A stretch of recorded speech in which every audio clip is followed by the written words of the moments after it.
Hello everyone. तो कैसे हैं आप लोग। तो अभी तक देखिए हम लोगों ने स्टार्ट किया है जो अपना 11th का पार्ट है ऑर्गेनिक केमिस्ट्री का, और अभी तक हमने केवल आईपीएससी नेमिंग ही पढ़ी है। ठीक है, तो जितना भी कुछ अभी तक हमने पढ़ा है वहाँ से हमारा स्कूल बोर्ड एग्ज़ाम का क्वेश्चन तो बनता ही है, और वहाँ से हम कॉम्पिटेटिव वाले एग्ज़ाम्स के क्वेश्चंस भी कई सारे कर सकते हैं। ठीक है, तो मैं अभी थोड़ा सा डिटेल लेके चल रहा था, लेकिन अब जैसा लग रहा है कि बहुत ही ज़्यादा हो रहा है ना। तो जितना अभी तक हमने पढ़ा है ना, वहाँ से तो हमारे कॉम्पिटेटिव वाले एग्ज़ाम्स भी बन जाएंगे, जे मेन टाइप के क्वेश्चंस भी बन जाएंगे। लेकिन जो अभी हम इसके बाद पढ़ने वाले हैं वो प्योर हम लोग बोर्ड के पॉइंट ऑफ व्यू से पढ़ेंगे, है ना।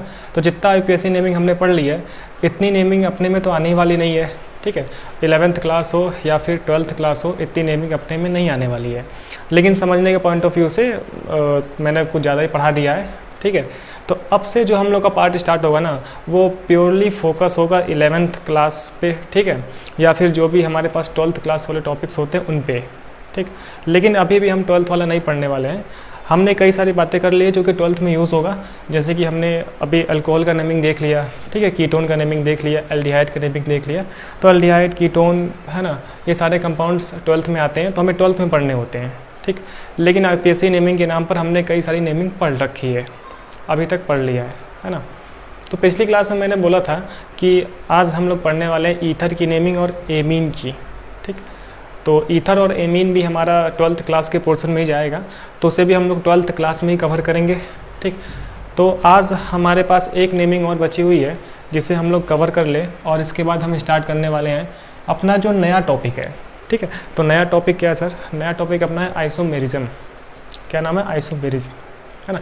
अब देखिए आइसोमेरिज्म में भी कई सारी बातें होती हैं, लेकिन फिलहाल अभी मैं ज़्यादा नहीं पढ़ाने वाला हूँ, उतना ही पढ़ेंगे जितना कि अपना बोर्ड्स एग्ज़ाम में काम चल जाएगा, मतलब जो अपना स्कूल के एग्ज़ाम में काम चल जाएगा। आइसोमेरिज्म के बाद अभी बहुत सारे टॉपिक्स हैं जो कि हमें कवर करने हैं। ठीक है, तो होना एनसीईआरटी सॉल्व करते वक्त हमारे पास कुछ एरोमेटिक कंपाउंड की नेमिंग भी आ सकती है, तो हम अभी थोड़ा सा ना एरोमेटिक कंपाउंड की नेमिंग के बारे में बात कर लेते हैं। ठीक है, हालांकि वैसे तो बहुत ही डिटेल से जो अपने एरोमेटिक कंपाउंड्स हैं उनके कंपाउंड 12th क्लास में आते हैं, है ना, जैसे कि फिनॉल वगैरह हो गए, तो 12th में तो हम पढ़ेंगे सही, लेकिन यहाँ पर एरोमेटिक कंपाउंड की नेमिंग के नाम पर थोड़ा बहुत पढ़ लेते हैं। ठीक, फिर इसके आगे हम बढ़ जाएंगे अपने आइसोमेरिज्म वाले पार्ट पे। ठीक है, तो अभी तक जो लोग पढ़ते आए हैं वो लोग लगातार पढ़ते ही चले, हम अपना पूरा कंप्लीट सिलेबस ख़त्म करेंगे। ठीक है, ऐसा ना सोचिएगा कि सिलेबस नहीं ख़त्म होगा, सिलेबस ख़त्म होगा और बहुत ही अच्छे वे में ख़त्म होगा, और बहुत ही हम लोग डीप वे में ख़त्म करेंगे। ठीक है, अब ज़्यादा डीप नहीं पढ़ने वाले हम, अब हम इतना ही पढ़ेंगे जिससे कि हमारा 11th और 12th का काम चल जाए। हालाँकि हम बोर्ड लेवल से ऊपर तक ही पढ़ने वाले हैं, है ना। तो किसी भी नेमिंग को लिखने से पहले जो पुरानी बातें थी वो सभी बातें ध्यान में होनी चाहिए। ठीक, जितनी बातें अभी तक हम लोग कर रखे हैं, लेकिन जो एरोमेटिक कंपाउंड वाली नेमिंग है ना, वो थोड़ा सा डिफरेंट है ना। थोड़ा सा डिफरेंट कैसे है उसकी हम थोड़ा बात कर लेते हैं। तो ज़रा हम लोग देखें, तो मैं बार बार लिखता हूँ ना ऑर्गेनिक केमिस्ट्री, मतलब कि हम थोड़ा सा डिटेल में पढ़ रहे हैं, मैं कभी भी चैप्टर का नाम नहीं लिख रहा हूँ, तो आप लोग थोड़ा सा वो सब चीज़ें संभालेंगे। अच्छा, कई लोग को ना थोड़ा सा बोरियत लग सकता है, कई लोग को ज़्यादा लग सकता है, कितनी दिन से आईपीएससी चल रही है। ठीक है, तो उतने दिन से आईपीएससी चल रही है, तो वहाँ पे हमने सीखा भी है, कई सारी बातें हमने सीखी है, बहुत सारी नई नई चीज़ें सीखी है, और एग्जाम्पल्स बहुत ही ज़्यादा किए हैं। ठीक, तो अभी हम लोग जो स्टार्ट करने वाले हैं, अपना जो नेक्स्ट टॉपिक है वो है नेमिंग ऑफ। अभी आपको थोड़ा सा कुछ अलग अलग भी लग रहा होगा, है ना। अलग तो ये लग रहा है कि बोर्ड चेंज हो गया है ना, बोर्ड चेंज हो गया, सेटअप चेंज हो गया, बहुत चीज़ें चेंज हुई है। और इससे पहले जो रिकॉर्डिंग हुई थी ना, उसकी वीडियो भी पता नहीं आज के टाइम से कब रिकॉर्ड हुआ है। ठीक है, तो अभी आपको थोड़ा सा कुछ अलग दिख रहा होगा मेरे में, और मैं भी पता नहीं पहले क्या क्या बोल रखा हूँ वीडियो में, तो हो सकता है कि वो सब चीज़ें अब मुझे भी नहीं याद है ना, पता नहीं इससे पहले वाले वीडियो में मैंने क्या बोला हूँ कि आगे क्या पढ़ेंगे, आगे क्या पढ़ेंगे। तो अभी से जो पढ़ने वाले हैं ना, इसके बाद से जो लगातार वीडियोस आएंगी वो लगातार रिकॉर्ड होते हुए आएंगी। ठीक है, तो चलिए, तो नेमिंग की बात करेंगे हम लोग, नेमिंग ऑफ एरोमेटिक कंपाउंड, है ना, एरोमेटिक कंपाउंड। अच्छा, कुछ लोग बोलते हैं ना कि छोटा दिख रहा है, छोटा नहीं दिख रहा होगा, आप लोग देखें ज़रा ध्यान से। नेमिंग ऑफ एरोमेटिक कंपाउंड, तो अगर हम लोग एरोमेटिक कंपाउंड की बात करें ना, तो अपने सिलेबस में तो एरोमेटिक कंपाउंड अलग से भी हैं, डिटेल से भी हैं, लेकिन जब हम पढ़ रहे थे ना क्लासिफिकेशन ऑफ ऑर्गेनिक कंपाउंड, तो वहाँ पर हमने थोड़ा सा झलक लिया था एरोमेटिक कंपाउंड का, कि कोई भी कंपाउंड को एरोमेटिक होने के लिए उस कंपाउंड में बेंजीन रिंग तो होना ही चाहिए। ठीक है ना, हमने ये पढ़ा था कि अगर कोई कंपाउंड एरोमेटिक है ना, तो हो ना हो उस कंपाउंड में ना बेंजीन रिंग होगा। इसे हम क्या बोल लेते हैं, बेंजीन रिंग। तो ये अपना एक एरोमेटिक कंपाउंड है जिसका नाम क्या है, बेंजीन। ये अपना क्या बेंजीन है। अब बेंजीन को दिखाने का अलग अलग मेथड है, आखिरकार ऐसा क्यों होता है ये हम आगे चल के पढ़ेंगे, जब हम रेजोनेंस वाला पार्ट कर रहे होंगे तो वहाँ पे हम बात करेंगे। तो बेंजीन को ना ऐसे भी दिखा सकते हैं, या फिर मुझे पता है कि बेंजीन में अल्टरनेट पे डबल बॉन्ड होता है, तो साहब ये भी अपना क्या है, ये भी अपना बेंजीन ही है ना, इस तरीके से। अच्छा, ये तो हमारे पास जो लिखा हुआ है ना, इसे हम बॉन्ड लाइन नोटेशन कहते हैं। अगर आपको ध्यान होगा, इससे पहले हमने पढ़ रखा है कि ये बॉन्ड लाइन नोटेशन वाला रिप्रेजेंटेशन है। या फिर हम लिखना चाहें तो C6H6, ये इसका मॉलिकुलर फॉर्मूला क्या होता है, C6H6। ठीक है, वैसे ही लिख दे रहा हूँ, आपको पता भी है। अच्छा, कई बार ना बेंजीन को ये भी लिखते हैं, क्या लिखते हैं, PH और ये H, PH कई बार लिख देते हैं बेंजीन को, PH ऐसे लिख दें, PH। इस PH का मतलब वो PH से नहीं है ना, जो PH रेंज होती है, PH का मतलब फेनिल से है। चलो इसको थोड़ा सा बाद में देखते हैं ना, ये देख लो आप। तो सर जी, ये हमारे पास हो गया बेंजीन, इसके बारे में हम जानते हैं। ठीक है, इसको डिटेल से हम पढ़ेंगे कहाँ पे, 12th क्लास में पढ़ने वाले हैं, जो इसके रिएक्शंस वगैरह हैं। अभी तो मुझे ध्यान रखना है ना कि अभी हम पढ़ने वाले हैं IPSC नेमिंग। अगर जितना भी नेमिंग हम लोग पढ़ रहे हैं, अगर आपको ध्यान में होगा तो हमने IPSC नेमिंग की बात की थी और कॉमन नेमिंग की भी बात करते आए थे। अगर किसी कंपाउंड में का कॉमन नेम इंपॉर्टेंट है ना, तो उसका हम कॉमन नेम लिख भी रहते हैं, और वो कॉमन नेम मुझे याद भी करना था, अगर आपको याद हो तो वैसे ही ना इस एरोमेटिक कंपाउंड को लेकर भी ना IPSC नेम होता है। ठीक है, लेकिन जनरली मार्केट में कॉमन नेम चलते हैं। ठीक है, फिर बता दूँ मैं, इस टाइप के जो कंपाउंड्स हैं उनकी नेमिंग आएगी हमारे पास 12th क्लास में। ठीक है, अच्छे से 12th क्लास में आएगी। एक आध एग्जाम्पल्स NCERT में शायद हैं, तो वो हमें 11th में पूछ सकते हैं ना, 11th वाले पूछ सकते हैं। तो डिटेल्स हम पढ़ेंगे इसे 12th क्लास में। ठीक है, और अगर IPSC नेमिंग पूछी जा रही है, बोर्ड का अच्छा क्वेश्चन है ना, बोर्ड में एरोमेटिक कंपाउंड्स की नेमिंग पूछी जाती है। ठीक है, अगर इस टाइप के कंपाउंड्स की नेमिंग पूछी जाएगी ना कि आप IPSC नेमिंग ही बताओ, तभी हम IPSC नेम बताएंगे, नहीं तो जनरली हमारे पास यहाँ पे कॉमन नेमिंग यूज़ होती है। ठीक है, तो कॉमन नेम क्या क्या है वो अभी हम सब पढ़ने ही वाले हैं, तो आप लोग ध्यान से देखते जाओ तो सारी चीज़ें हो जाएंगी। सही है। अब देखिए, इसको लेके ना कई सारे नाम बनते हैं। पहली बात तो बेंजीन जो है ना, बेंजीन खुद एक IPSC नेम है ना, बेंजीन। अब बेंजीन पे कैसे कैसे कंपाउंड बनेंगे, उस टाइप से ना नेमिंग बनती है। तो हमारे पास सबसे पहला जो कंपाउंड है वो कुछ ऐसा हो सकता है कि बेंजीन पे R लगाओ। R को तो मुझे पता है अल्काइल ग्रुप होता है। क्यों, R क्या है सर, R अपना है अल्काइल ग्रुप। अल्काइल ग्रुप मैं थोड़ा सा बड़ा लिखने की कोशिश करूँगा। ठीक है, और आपको पता है कि इतने दिन से बोर्ड पे रिकॉर्डिंग हो रही थी ना, चौक वाले पे, तो थोड़ा सा मार्कर वाले बोर्ड पे भी हाथ भी सेट होगा। हालांकि पहले रिकॉर्डिंग पहले है ना ऑफलाइन क्लासेस चलती थी मार्कर वाले बोर्ड पे, लेकिन कई टाइम से छूट गई है। तो अल्काइल ग्रुप, R क्या है सर, अल्काइल ग्रुप है। तो अगर किसी बेंजीन रिंग से अल्काइल ग्रुप लगा होता है ना, तो इसका IPSC नेम होता है सर, इसका IPSC नेम होता है अल्काइल बेंजीन। क्या नाम होता है, अल्काइल बेंजीन। ठीक है ना, ये चीज़ अल्काइल बेंजीन। इस अल्काइल बेंजीन कहने का मतलब ये है ना कि जो भी अल्काइल ग्रुप होगा उससे मुझे पहले लिखना है, बाद में बेंजीन, तो ये इसका IUPAC नेम हो गया। ठीक, जैसे एग्जांपल देखें हम लोग, एग्जांपल यहाँ देखते हैं। मान लीजिए CH3 लगा हुआ है, CH3 लगा हुआ है अपने बेंजीन से। ठीक है, तो अल्काइल मतलब मिथाइल, 1 कार्बन से मेथिल होता है, तो मिथाइल ग्रुप लगा हुआ है, तो इसका नाम हो जाएगा sir methyl benzene. Methyl benzene. ठीक है, मिथाइल बेंजीन इसका IPSC नेम है। ठीक, तो कॉमन नेम तो ज़िंदगी में आता है हमारे, तो सर जी कॉमन नेम क्या है ना, जिसका कॉमन नेम है उसकी बात करते हैं हम लोग। ठीक है, कॉमन नेम इसका टोल्यूइन है ना, एक बार हम लोगों ने बात की थी इस पर, टोल्यूइन। तो टोल्यूइन के नाम से ज़्यादा फेमस है, नहीं तो हम बोल सकते हैं मेथिल बेंजीन। कैसा है मेथिल बेंजीन, इसका IPSC नेम। मेथिल बेंजीन क्या है सर, IUPAC है, और टोल्यूइन क्या है, इसका कॉमन नेम है। ठीक, नेक्स्ट बात करते हैं हम लोग। इसका मतलब सर ये है कि हमारे पास जो बेंजीन से जुड़े कार्बन है ना, इस कार्बन से हाइड्रोजन को हटाकर CH3 लगा हुआ है ना, और हो सकता है कि सर 2 लगे हों, है ना, 2 लगे हों। तो ये सब पहले पढ़ चुके हैं ना। अगर आपको ध्यान हो ना, तो इससे पहले हम लोगों ने एलिसाइक्लिक कंपाउंड की नेमिंग पढ़ी थी। तो एलिसाइक्लिक कंपाउंड में क्या था कि बेंजीन नहीं था, मतलब अल्टरनेट पे डबल बॉन्ड नहीं था, लेकिन अगर एलिसाइक्लिक कंपाउंड से डायरेक्ट कोई ग्रुप लगा होता है ना, हाइड्रोजन एटम लगा होता है, डिफरेंट अगर ग्रुप्स लगे होते हैं तो नेमिंग कैसे करनी है हम सीख चुके थे कि हमें यहाँ पर पोजीशन देनी पड़ती है, फिर हमें लोवेस्ट पोजीशन देखना पड़ता है, तो लोवेस्ट सम रूल फॉलो करते हैं। तो वो सारी बातें अभी भी फॉलो होगी जो हम अभी तक पढ़ते आ रहे हैं कि बीच में से कहीं से भी नेमिंग स्टार्ट नहीं होगी, है ना। तो इसका मतलब कि इस कार्बन से या फिर यहाँ वाले कार्बन से स्टार्ट होने वाली है। तो आप क्लॉकवाइज घूमो या फिर एंटी क्लॉकवाइज घूमो, दोनों की पोजीशन सेम आने वाली है, ठीक है। एलिसाइक्लिक कंपाउंड में हम कर चुके हैं, इस वजह से मैं थोड़ा सा फास्ट कर रहा हूँ। 1 2 आप कर दो या फिर यहाँ से 1 2 कर दो, तो लोवेस्ट सम रूल क्या आ जाएगा सर 3 हो जाएगा, ठीक। तो मतलब कि ये होगी इसकी काउंटिंग, है ना। तो अभी हमने बोला कि सर इसका जो IUPAC नेम है ना, IUPAC नेम है वो एल्काइल बेंजीन है। तो अब की बार तो सर 2 एल्काइल ग्रुप है, हमें तो पता है पोजीशन के साथ लिखते हैं हम लोग, तो एक 1 पोजीशन पे एक 2 पोजीशन पे है, ये सारी बातें हम लोग कर चुके हैं 1, 2। अब 2 है तो क्या बोलते हैं सर डाई, और कौन सा ग्रुप है मेथिल, सो 1, 2 डाई मेथिल बेंजीन हो जाएगा। तो ये इसका हो गया सर IUPAC नेम, कैसा नाम हो गया IUPAC नेम। तो अभी आप कॉमन नेम भी बताओगे, हाँ, तो जिसका कॉमन नेम है ना उसी का बताते हैं हम लोग, तो कॉमन नेम भी पढ़ लेंगे हम लोग।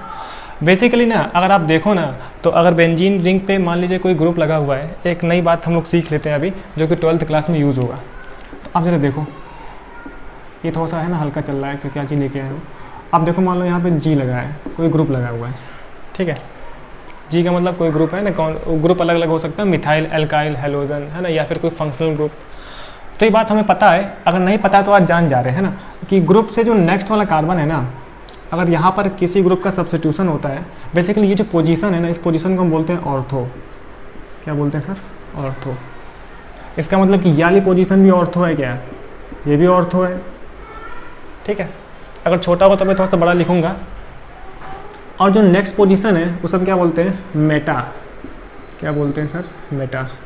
इसका मतलब कि सर ये वाली पोजीशन जो है ना वो मेटा ही है, मेटा, ठीक है। अब नेक्स्ट जो पोजीशन है ये वाली, इसे हम क्या बोलते हैं सर पैरा, पैरा।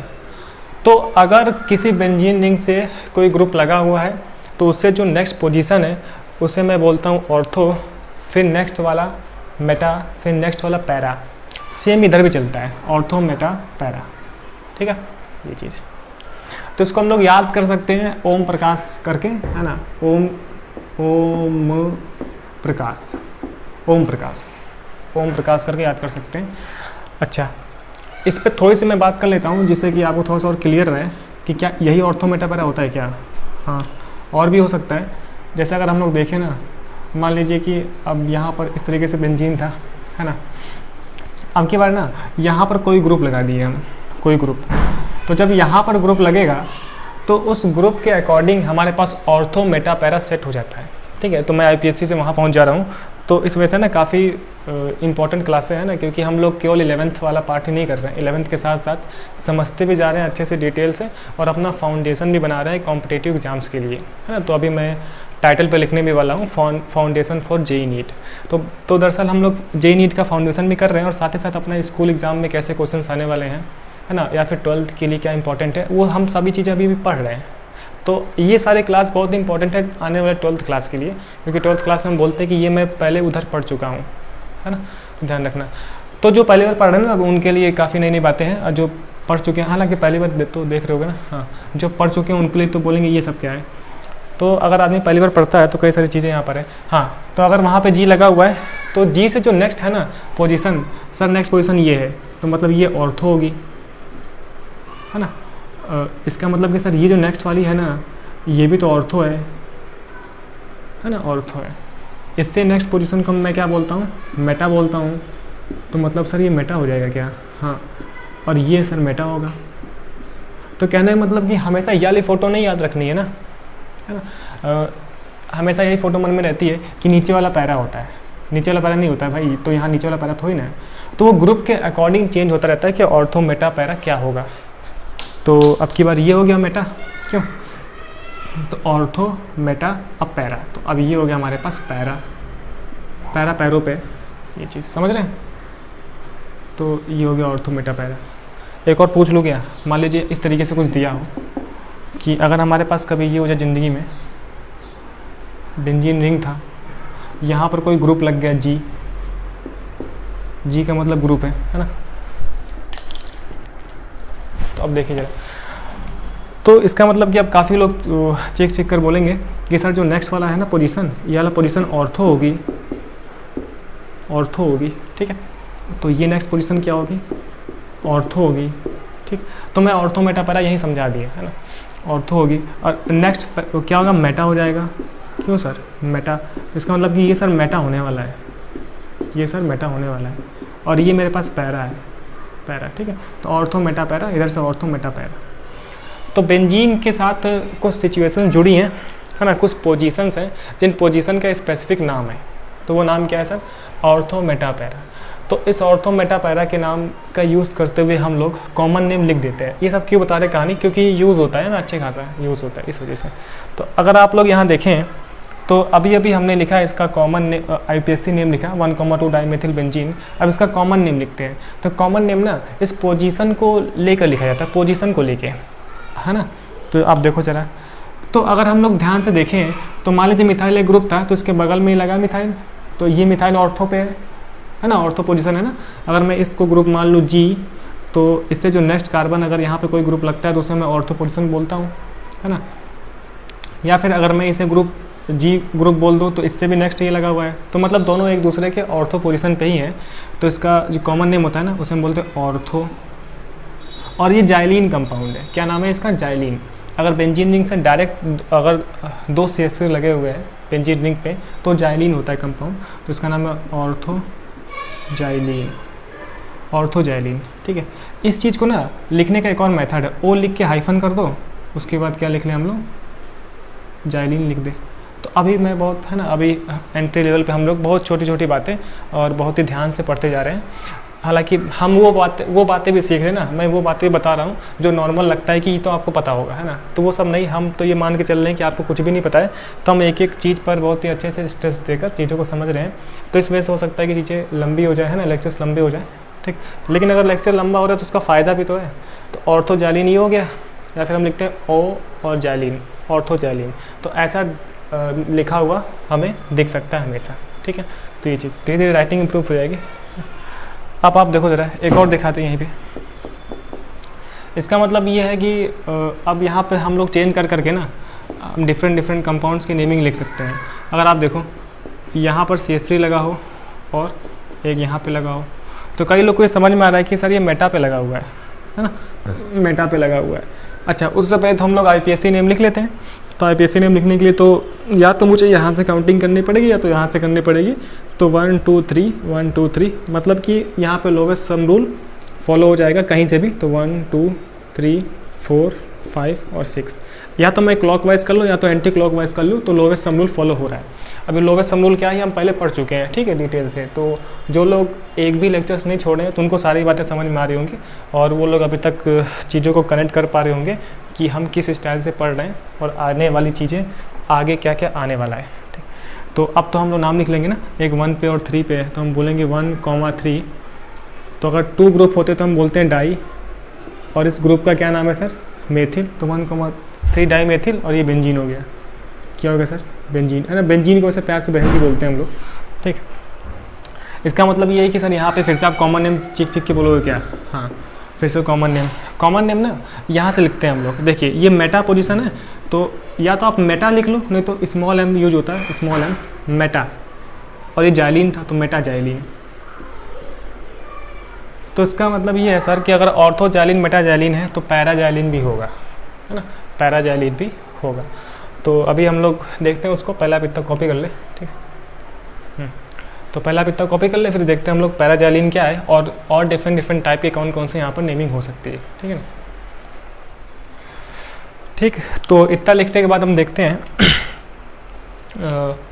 अच्छा, मैं ये काम ना जानबूझ कर करता हूँ, मतलब रफ़ करने वाला काम कैमरे के सामने ही, क्योंकि उस वक्त कुछ बातें ही बतानी होती है रफ़ करते करते। तो फिर आप लोग जो भी लोग भी देख रहे हो ना, आप लोग अपने फ्रेंड को भी बोला करें कि अपने दोस्त, आपके दोस्त भी देखें, जिससे कि थोड़ा सा कंपटीशन ज़्यादा होगा। अच्छा, कई बार ना ऐसा नहीं होता है ना, बच्चा ही चाहता है कि हम सीख लें, दूसरा ना सीख पाए। ज़्यादातर केस में यही होता है। पता नहीं आप लोग में से कोई एक देख रहे हो वीडियो, आप में से कोई एक हो सकता है कि लगातार सारे लेक्चर्स देखा हो, है ना, और वो अपने फ्रेंड को ना बताया हो। नहीं बताते हैं क्योंकि उनको लगता है वो भी सीख लेगा, तो लेकिन अब बताना चाहिए है ना, बताना चाहिए ये चीज़, तो आप वो सब चीज़ें बताओ। चलिए, तो अब हम लोग ज़्यादा कुछ फालतू की बातें किए बिना आगे चलते हैं और देखते हैं कि अब यहाँ पर क्या होने वाला है। ठीक, तो अभी तक हमने पढ़ा कि सर ऑर्थो भी होता है, मेटा भी होता है और पैरा भी होता है। तो नेक्स्ट एग्जांपल हम लोग वही देख लेते हैं। तो इसका मतलब ये है कि सर अगर 1 पे है ना, 1 पे तो लग जाए CS3 और नीचे यहाँ पे लग जाए 1,4 पे। ठीक, तो IPSC हिंदी में तो 1 2 3 4 5 6 ये हो जाएगा ना सर, है ना। तो आप देखो 1 पे 4 पे, अच्छा ये काउंटिंग करने में किसी को तकलीफ तो नहीं है ना, क्योंकि हम लोगों ने इससे पहले जितना भी काम एलिसाइक्लिक वाले कंपाउंड पे किया है सेम वही काम इस पे हो रहा है। तो मैं इस काउंटिंग वाले पे ज़्यादा स्ट्रेस नहीं दे रहा हूँ, क्योंकि हम लोग इससे पहले पढ़ चुके हैं। ठीक है ना, तो फालतू जो एक अच्छा बच्चा उसे लगेगा कि बार बार रिपीट हो रहा है ना, बार बार चीज़ें क्यों बता रहे हो आप एक ही बार। तो 1,4 हो गया एंड डाई मेथिल। ठीक, फिर अपना वही बेंजीन है ना। ये तो सर IPSC नेम हो गई। इसका मतलब कि सर आप कॉमन नेमिंग बताएंगे क्या? हाँ, कॉमन नेमिंग भी इसकी है। कॉमन नेमिंग वही पैरा से हो जाएगा ना, पैरा CS3 के रिस्पेक्ट में ये CS3 जो है ना वो पैरा पे है। ठीक, या फिर हम क्या बोल सकते हैं सर कि ये CS3 के रिस्पेक्ट में वो वाला किस पे, पैरा पे। ठीक है ना, तो इस तरीके से हमारे पास क्या हो गया, पैरा हो गया। अब पैरा को ना स्मॉल p लिखते हैं, स्मॉल p। ठीक है, तो पैरा जाइलिन, जाइलिन तो ऑर्थोजाइलिन, मेटाजाइलिन, पैराजाइलिन। तो जाइलिन है ना हमारा वर्ड बार बार यूज होगा, तो जाइलिन का मतलब ये कंपाउंड था। ठीक, तो ये बात अभी हमने समझा कि अगर बेंजीन रिंग से कोई अल्काइल ग्रुप लगा होता है तो उसका नाम क्या होता है सर, अल्काइल बेंजीन। ठीक, अच्छा ये बात आप लोग समझ सकते हो कि अच्छा अब क्या क्या हो सकता है अगर कोई दूसरा सब्स्टिट्यूएंट लगा हो, कोई दूसरा अगर हमारे पास ग्रुप आ जाए। कैसा ग्रुप, जैसे आप देखो अगर बेंजीन रिंग्स है ना इस तरीके से कोई X लगा हो, X लगाओ। ठीक है, इस X का मतलब क्या है, हैलोजन, हैलोजन। ठीक है ना, तो इसका नाम हो जाएगा हेलो बेंजीन। क्या हो जाएगा, हेलो बेंजीन। ठीक है, इस टाइप के कंपाउंड्स हम कहाँ पढ़ने वाले हैं, 12th क्लास में पढ़ने वाले हैं। और जिस वक्त ये वीडियो आप देख रहे होगे उस वक्त अपने ही चैनल पे haloalkanes and haloarenes पढ़िए 12th क्लास के लिए, है ना। तो वो हेलो एरीन्स वाले पार्ट में जाता है ये।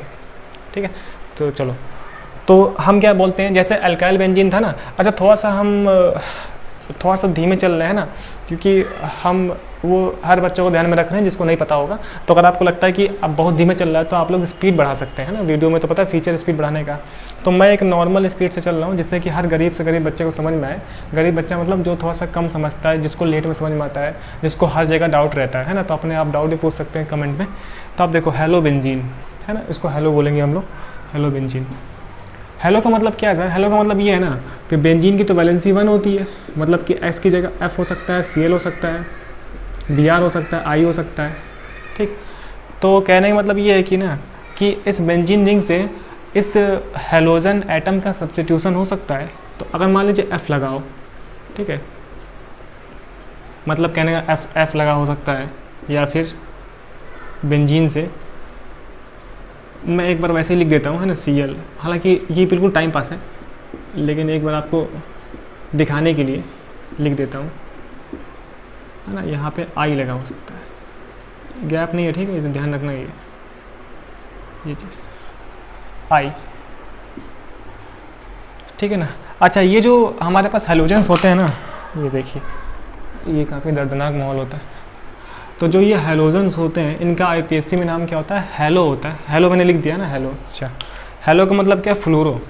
अब से क्या हो जाएगा सर, फ्लोरो। अच्छा ये फ्लोरो पहली बार नहीं सुनने से, हम पहले पढ़ चुके हैं ना। तो सर हो गया फ्लोरोबेंजीन। ठीक है, इस तरीके से एक बार लिख के बताना चाहिए ना, तो इस वजह से मैं हर छोटा छोटा काम कर दे रहा हूँ जिससे कि आपको तकलीफ ना हो। इसका नाम क्या हो जाएगा सर, क्लोरोबेंजीन हो जाएगा, है ना। इसका कोई कॉमन नेम नहीं है क्या, नहीं होगा भी तो अपने सिलेबस में नहीं है ना। अपने सिलेबस में जो बातें हैं उतना ही हम लोग कर रहे हैं। ठीक है, आने वाले टाइम की बातें नहीं।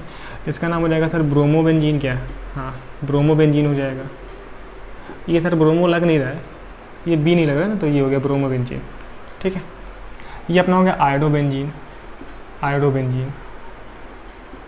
तो हाँ जी आयोडोबेंजीन हो गया। तो कहने का मतलब ये है कि अगर बेंजीन रिंग से हेलोजन लगा होता है तो हेलो बेंजीन उसका आईपीएससी नेम होता है, जो कि हम यहाँ पे समझ लिए। ठीक, अब आप लोग समझ सकते हो कि हो सकता है कि 2 लगा हो, 3 लगा हो, ठीक है, तो उसमें हम लोग ज़्यादा टाइम पास नहीं करते हैं।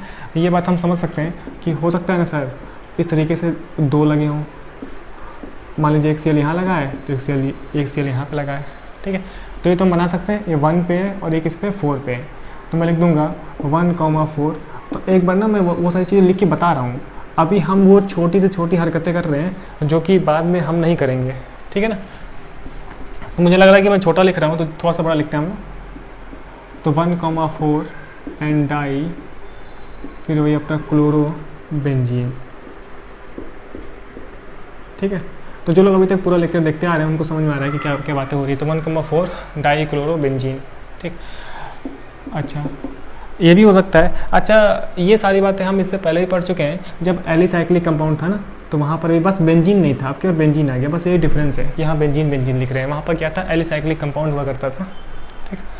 अगर आप लोग देखो तो इस तरीके से मान लीजिए कुछ अगर लिख दें हम लोग, जैसे बी आर एंड यहाँ पे बी आर, तो आप कहीं से भी काउंटिंग कर लो ना।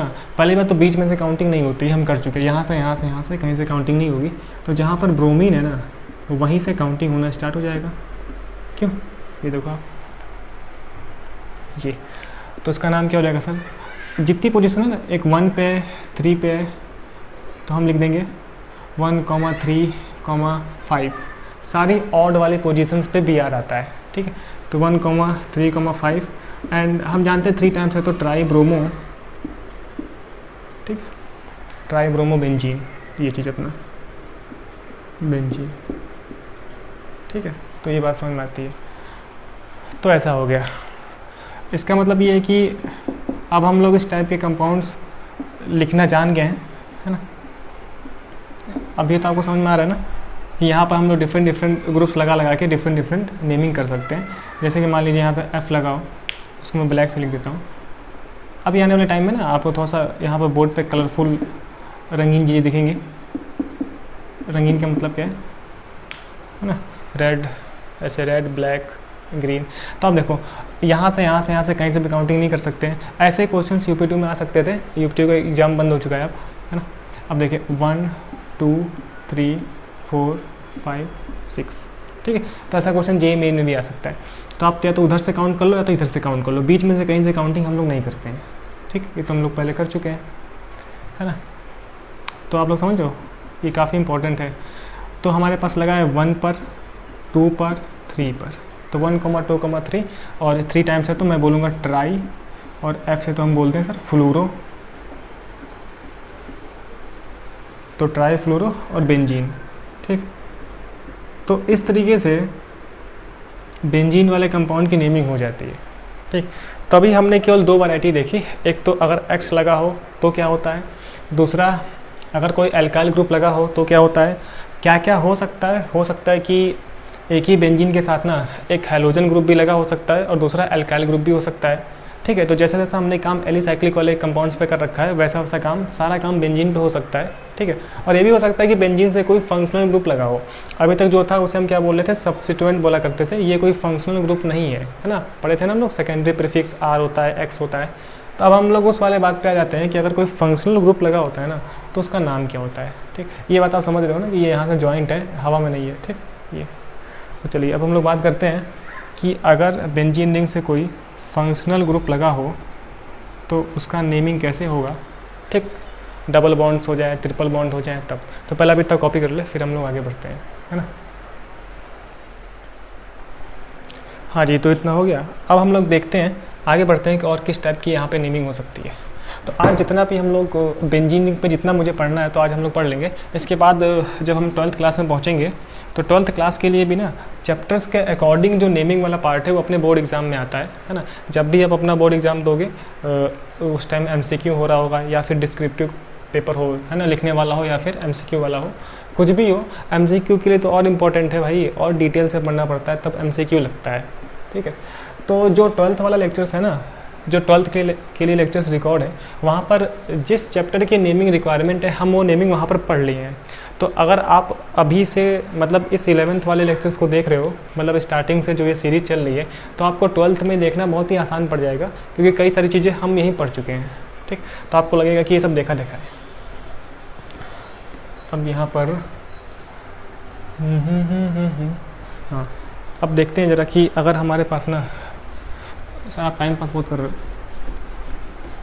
अब इसके बाद जो भी हमारे पास टॉपिक है उसको ज़रा हम देखें तो क्या क्या है। अच्छा, थोड़ा सा आप लोग परेशान मत होइएगा, आराम आराम से पढ़ेंगे हम लोग, लेकिन बहुत ही अच्छे से पढ़ेंगे और सब कुछ ख़त्म करेंगे। दूसरा केस ये हो सकता है कि अगर बेंजीन का ना जो प्रीफिक्स में नाम होता है, दरअसल benzene as a prefix use होता है। बेंजीन जो है ना, बेंजीन जब एज अ प्रीफिक्स यूज़ होगा तो प्रीफिक्स में इसका नाम होता है फेनिल। क्या नाम होता है सर? फेनिल। फेनिल, फेनिल को ना हम लोग पीएच लिख देते हैं कई बार, पीएच, ये वाला पीएच, फेनिल को पीएच लिखते हैं ना। ये वो पीएच नहीं है, हाइड्रोजन की जो पावर होती है वो पीएच नहीं, फेनिल को हम पीएच लिखते हैं। ठीक, आगे चल के कैसे लिखेंगे वो हम लोग 12th क्लास में देखेंगे। तो फेनिल को पीएच लिखा जाता है, ये बात अभी हम जान चुके हैं। सही है, तो अब देखो ज़रा, तो अभी मैंने बोला कि फेनिल का प्रीफिक्स, बेंजीन का प्रीफिक्स में नाम क्या होता है? फेनिल होता है। तो इस फेनिल वाले को ना, ये फेनिल कब यूज़ होगा वो हम बता देते हैं। जैसे मान लीजिए हमारे पास डबल बॉन्ड है, ठीक है ना, अगर किसी डबल बॉन्ड से कोई बेंजीन लगा हो, डबल बॉन्ड से लगा हो, तो डबल बॉन्ड की प्रायोरिटी ज़्यादा है, ये मैं बता रहा हूँ, है ना, कि डबल बॉन्ड की प्रायोरिटी जो है, डबल बॉन्ड हो या फिर ट्रिपल बॉन्ड हो या फिर ट्रिपल बॉन्ड हो, इसकी प्रायोरिटी ज़्यादा है किससे? बेंजीन से। तो अगर सर प्रायोरिटी ज़्यादा है तो हम लोग ऐसे काउंट कर लेंगे 1 2, डबल बॉन्ड में तो 1 2 काउंट होता है। ठीक, इसका मतलब कि यहाँ पर अब की बार जो बेंजीन है वो एज अ प्रीफिक्स यूज़ हुआ है, एज अ प्रीफिक्स। कब कब यूज़ होगा सर? डबल बॉन्ड हो या फिर ट्रिपल बॉन्ड हो, है ना, या फिर बेंजीन रिंग से कोई फंक्शनल ग्रुप पर डायरेक्ट ना लगा हो। ये क्या बोले बता रहे हैं अभी। ठीक, तो अभी हमने समझा कि यहाँ पर ये एज अ प्रीफिक्स यूज़ होगा, काउंटिंग 1 और 2 हो जाएगी, क्योंकि 1 पर प्रीफिक्स पास पढ़ना चाहिए। ठीक है ना, हम यहाँ से 1 और 2 करेंगे तो 2 पे हो जाएगा। ठीक, तो 1 पे क्या बेंजीन है तो हम बोलेंगे 1 फेनिल। ठीक, 2 कार्बन से क्या होगा? एथ होगा, डबल बॉन्ड तो ईन हो जाएगा, तो 1 फेनिल एथीन, 1 फेनिल एथीन, ये इसका क्या हो गया? आईयूपैक नेम हो गया, इसका आईयूपैक नेम हो गया, हटाओ चल नहीं रहा है। ठीक है ना, समझ में आई ये बात? अब देखिए, इसका मतलब कि डबल बॉन्ड जब भी लगा होगा तो मुझे डबल बॉन्ड को प्रायोरिटी देते हुए काउंट करना होता है।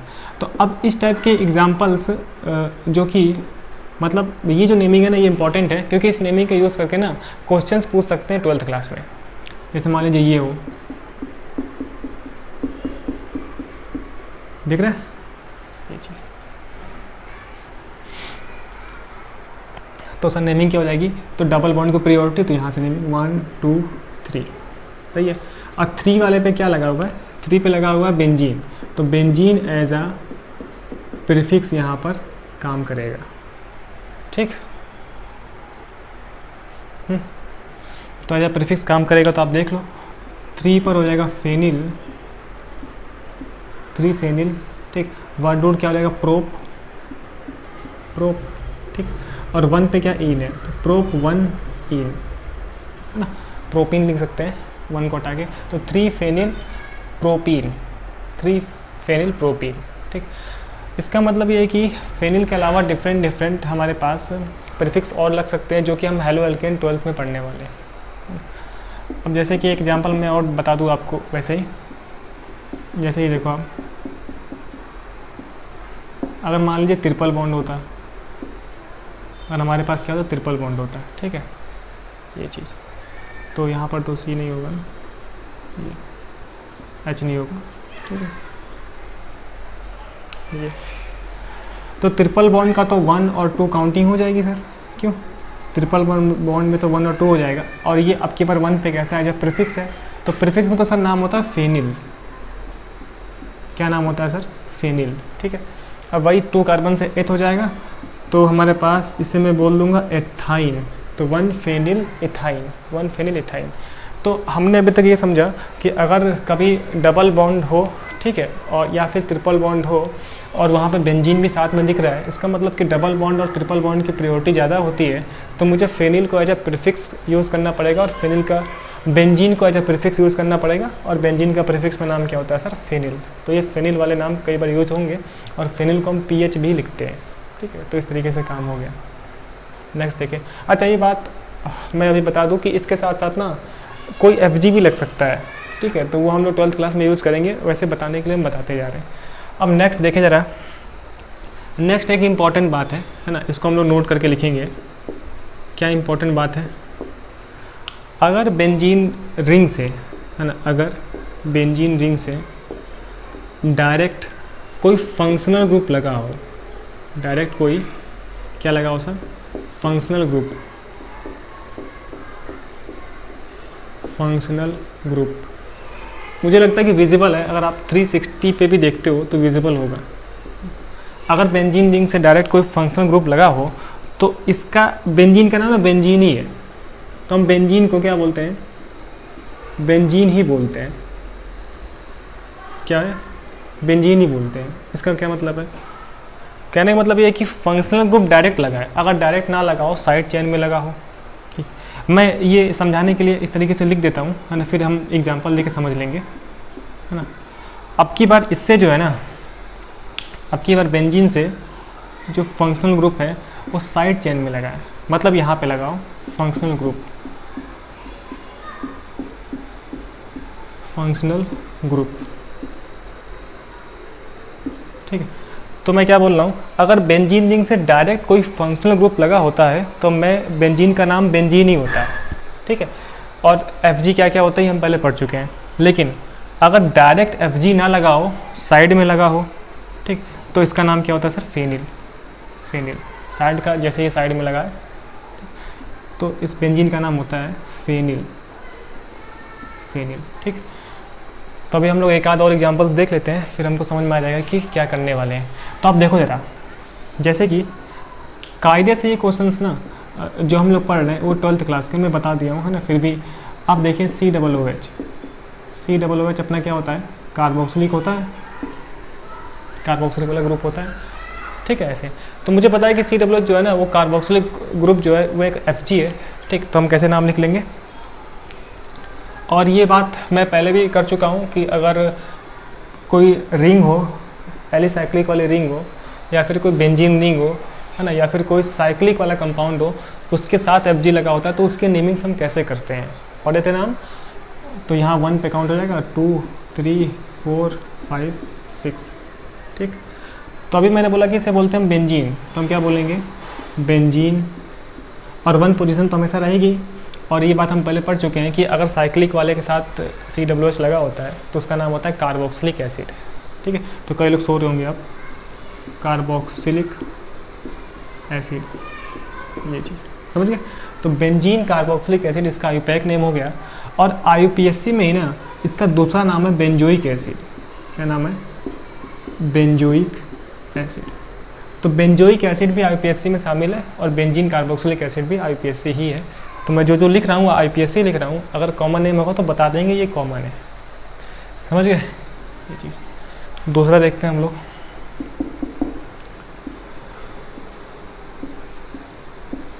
अगर कुछ ऐसा हमारे पास लिखा है, अच्छा ये सब रियल के कंपाउंड्स हैं, है ना। अगर डायरेक्ट बेंजीन रिंग से डायरेक्ट लगातार 2 COOH ग्रुप लगा हो, ठीक, तो क्या लिखना चाहिए था सर? 1, 2, ठीक। तो पहले हम लिखेंगे बेंजीन, देन 1, 2, फिर अपना वही डाई, 2 टाइम्स है ना, डाई कार्बोक्सिलिक एसिड। ये ठीक वैसा ही है जिस तरीके से एलिसाइक्लिक वाला कंपाउंड था, बस यहाँ पर मेरे पास बेंजीन यूज़ हो रहा है क्योंकि एक एरोमेटिक कंपाउंड है। तो नाम क्या होगा sir? Benzene 1, 2 di carboxylic acid, ठीक है ना। इसका एक कॉमन नेम है ना। और ये कॉमन नेम हम लोग जब 12th क्लास पढ़ रहे होंगे, और जब 12th क्लास में पॉलीमर हालांकि हट चुका है, जिस वक्त ये वीडियो रिकॉर्ड हुआ है, जिस वक्त ना पब्लिक होगा, जब मैं ये रिकॉर्ड कर रहा हूँ उस वक्त 12th में पॉलीमर्स नहीं है, ठीक है। तो लेकिन हम लोग ये जो चैप्टर पढ़ रहे हैं इसमें हम लोग डिटेल पढ़ेंगे सब कुछ, है ना। आने वाले टाइम में क्या पता फिर से पॉलीमर ऐड हो जाए, ठीक है ना। तो जब पॉलीमर चैप्टर पढ़ेंगे ना तब इस कंपाउंड का यूज़ होगा। तो मैं याद दिलाऊंगा आपको कि ये हमने कभी ज़माने में पढ़ा था। तो थैलिक एसिड, इसका कॉमन नेम क्या है? थैलिक एसिड, लिखते हैं पथैलिक, PHTHA, है ना।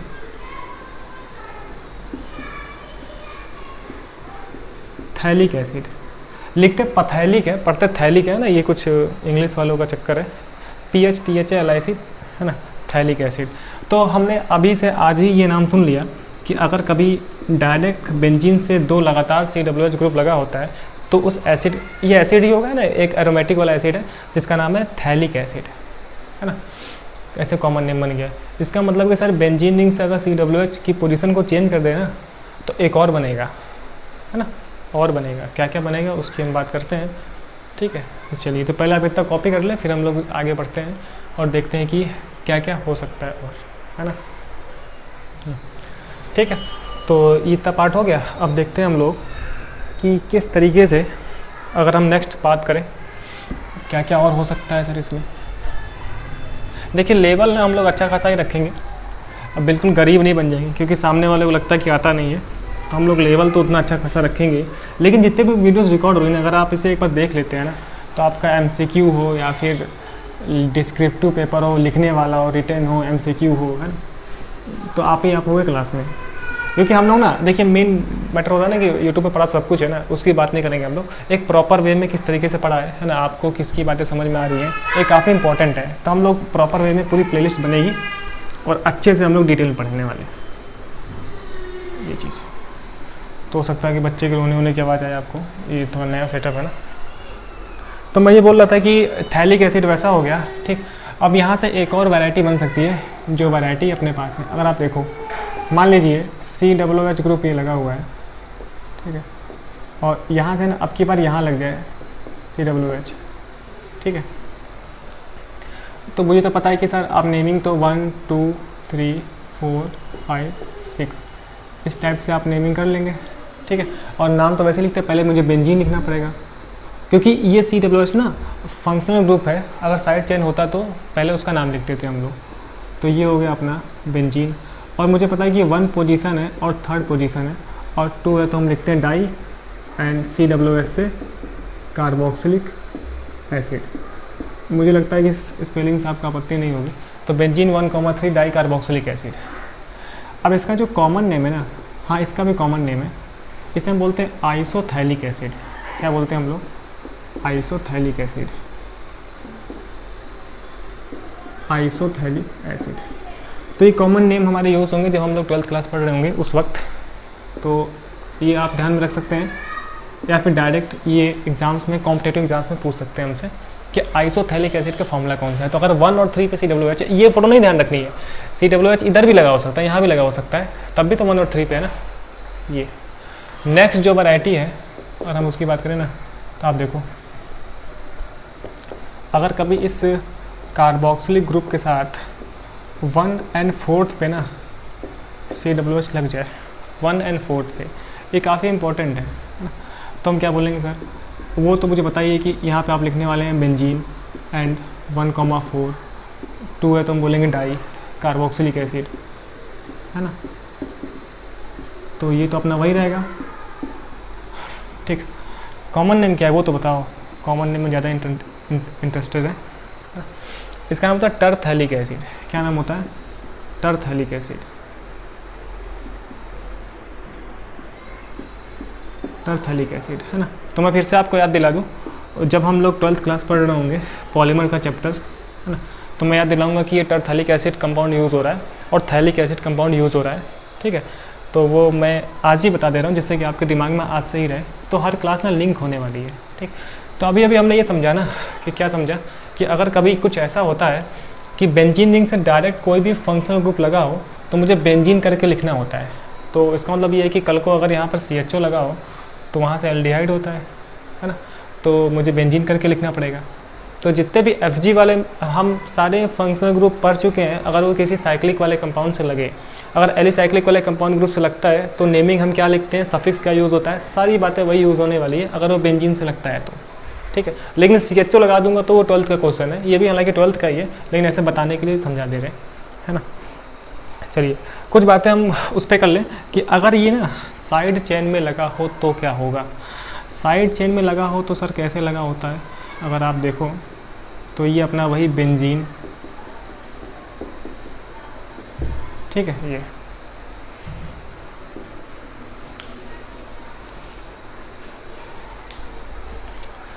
अब की बार देख लें, ये COOH जो ग्रुप है ना डायरेक्ट बेंजीन रिंग से नहीं लगा है, ठीक। तो यहाँ पर जो हमारे पास प्रायोरिटी है वो तो मुझे पता है कि जो प्रायोरिटी है ना वो कार्बोक्सिलिक एसिड की प्रायोरिटी ज़्यादा है किससे, बेंजीन से। ये बात ना आप साइड में लिख लिया करें, कार्बोक्सिलिक एसिड की जो प्रायोरिटी है वो ज़्यादा होती है किससे, बेंजीन से।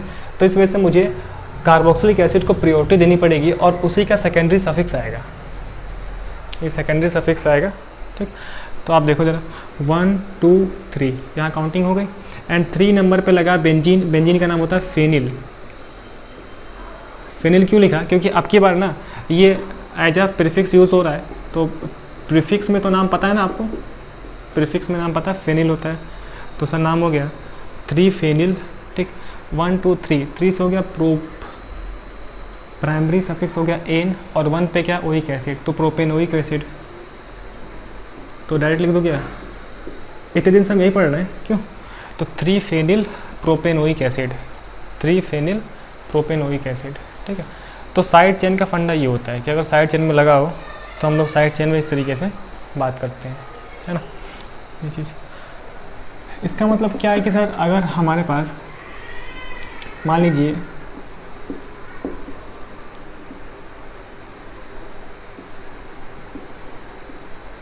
SO3 हमने कभी पढ़ा था, सल्फोनिक एसिड बोलते थे ना, सल्फोनिक एसिड ग्रुप था, तो अगर बेंजीन से लगा है तो हम क्या बोलेंगे, बेंजीन सल्फोनिक एसिड। क्यों, बेंजीन और 1 पे क्या सल्फोनिक एसिड, तो 1 पे तो benzene sulphonic acid, benzene sulphonic acid. तो ये बेंजीन सल्फोनिक एसिड भी यूज़ होने वाला है अपने 12th वाली क्लास में। अब चाहो तो अगर ऐसा कर लो, जैसे यहाँ पर कुछ COOH लगा है, तो अब तो आप देखो बेंजीन रिंग से जो 2 ग्रुप लगे हैं ना दोनों FG है, तो इसमें से प्रायोरिटी किसकी ज़्यादा होती है, तो हमने कभी पढ़ा था कि जो COOH ग्रुप होता है ना इसकी प्रायोरिटी ज़्यादा होती है SO3H से। हालांकि इन दोनों में थोड़ा सा विवाद है, लेकिन अभी के लिए हम लोग यही पढ़ने वाले हैं कि कार्बोक्सिलिक एसिड की प्रायोरिटी ज़्यादा होती है किससे, सल्फोनिक एसिड से। किसी किसी बुक में अपोजिट भी लिखा हुआ है ना, लेकिन ये सही है, अपने एग्ज़ाम में यही सही आता है। सो 1 2 3 4 5 6, तो यहाँ से काउंटिंग हो गई। तो अब की बार 4 पे क्या लगा, SO3H, और SO3H एज ए यूज़ होगा प्रीफिक्स। तो प्रीफिक्स में नाम क्या था आपको याद है, कभी ज़माने में पढ़े थे हम, तो सल्फोनिक एसिड का प्रीफिक्स में नाम था सल्फो, क्या था, सल्फो। तो 4, तो मैं वही बता रहा हूँ, जितना हम लोगों ने पढ़ा है ना उसका यूज़ करके बहुत कुछ पढ़ाया जा सकता है। 4 सल्फो हो गया, अब क्या हो जाएगा, बेंजीन कार्बोक्सिलिक एसिड। सो benzene carboxylic acid, benzene carboxylic acid ये हो गया, तो 4 सल्फो और एंड बेंजीन कार्बोक्सिलिक एसिड, ठीक है ये चीज़। तो अब आप ये समझ चुके हो कि बेंजीन रिंग से डायरेक्ट कोई भी अगर FG लगा होगा, 2 FG लगा होगा, तो उसमें हम लोग को देखना पड़ेगा किसकी प्रायोरिटी है ना। और डायरेक्ट अगर साइड चेन में लगा होता है तो हम बोलते हैं, तो फिर benzene as a prefix use होता है, तो उसका नाम फेनिल हो जाता है, फेनिल, ठीक। चलिए अब जैसे जैसे बातें होगी हम करेंगे। मान लीजिए NO2 लगा था, NO2, तो इसे हम बोलते हैं नाइट्रो बेंजीन, क्या बोलते हैं, नाइट्रो, ठीक है ना, IPAC नेम है नाइट्रो बेंजीन, ये चीज़ सही है। तो फिलहाल हम लोग इतना रखते हैं बेंजीन पे बातें, और मैं अभी फिर से बता दूं, बेंजीन से डिफरेंट FG लगाकर बहुत सारी बातें बनाई जा सकती है, वो सारी बातें जाएंगी 12th क्लास में, ठीक है। तो फिलहाल के लिए अभी हमें थोड़ा सा एक आइडिया हो गया कि अगर हमारे पास एरोमेटिक कंपाउंड्स होते हैं तो उन एरोमेटिक कंपाउंड्स की नेमिंग कैसे होती है, और इस एरोमेटिक कंपाउंड के साथ हम लोग बहुत ज़्यादा नेमिंग की बातें कर सकते हैं। तो लेकिन मैं नहीं चाहता हूँ ज़्यादा सा लंबा हो जाए, ठीक है, इतने दिन से पढ़ते पढ़ते आप लोग IPSC में ही बोर हो चुके हो। तो अब नेक्स्ट जो हमारी क्लास होगी, नेक्स्ट क्लास में हम लोग पढ़ने वाले हैं आइसोमेरिज्म, एंड जितना भी आइसोमेरिज्म अपने सिलेबस में है पहले हम उतना कवर कर लेंगे, फिर हम लोग नेक्स्ट आगे की बात करेंगे। ठीक है, सो अभी के लिए बहुत बहुत थैंक यू, मिलते हैं नेक्स्ट लेक्चर में।